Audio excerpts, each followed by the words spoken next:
November 30th, 1875, Topeka, Kansas. Liebe Anna, we have arrived safely. Praised be die heilige Jungfrau.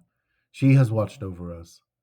The journey was long and weary, yet my heart is full of hope. I write these words by the glow of a small lamp here in the Kingbridge building where we rest tonight. Outside, the wind howls across the open land. It is not like the fields of Liebental. Yet here there is promise, something new to build upon. Hans Peter and I left Liebenthal in October, following the lead of Nicholas Chaminade. There were moments when I feared we would never see the end of the road.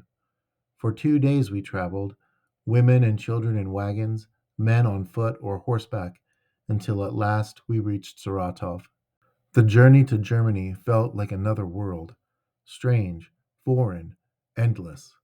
For nearly 2 weeks we rode, hopping from train to train, until at last Bremen. But the ship, far worse than I ever imagined. 21 days packed like cattle on the SS Ohio. Sickness, the endless rocking of the sea. It felt as though it would never end. Each day I prayed the rosary, not only for our safe passage, but for you, Anna, for your children, for all we left behind in that faraway land. Little Stanislas, God bless him, has shown such courage. Through sickness and storm he smiles, clings to his mother as if none of it could touch him. But not all were spared. Wilhelm Beeker, already a widower, lost his little girl Margareta only days before we reached shore. The sea claimed her as its own. No father should bury a child, yet the sea took her, with no cross to mark where she lies. But this boy, Anna, he will grow up in a land so different from ours. I wonder, will he ever hear the sound of the Volga again? Will he remember the prayers of our ancestors, the fields where his forefathers labored and sang? Or will this America shape him into something unrecognizable, something altogether new? When we landed in Baltimore, something beautiful happened. A song rose among us, quiet at first, and then all together we sang, Großer Gott, wir loben dich, our voices filling the cold morning air. The work of entering this new land was slow. So many voices, so many questions we could not understand. We were grateful for Herr Chaminade, his calm hand and steady voice. From there we boarded another train, riding deep into the heart of this vast country.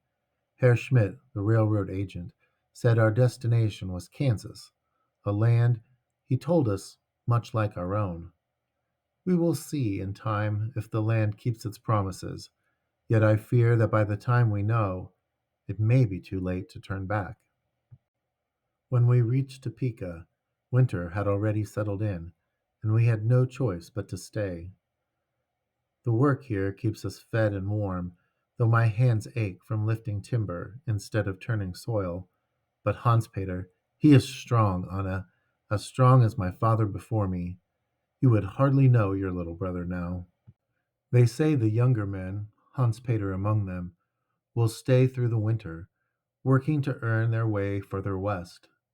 The older men will take the rails west, searching for good land. When spring comes, we will all go to whatever place the Lord has prepared for us.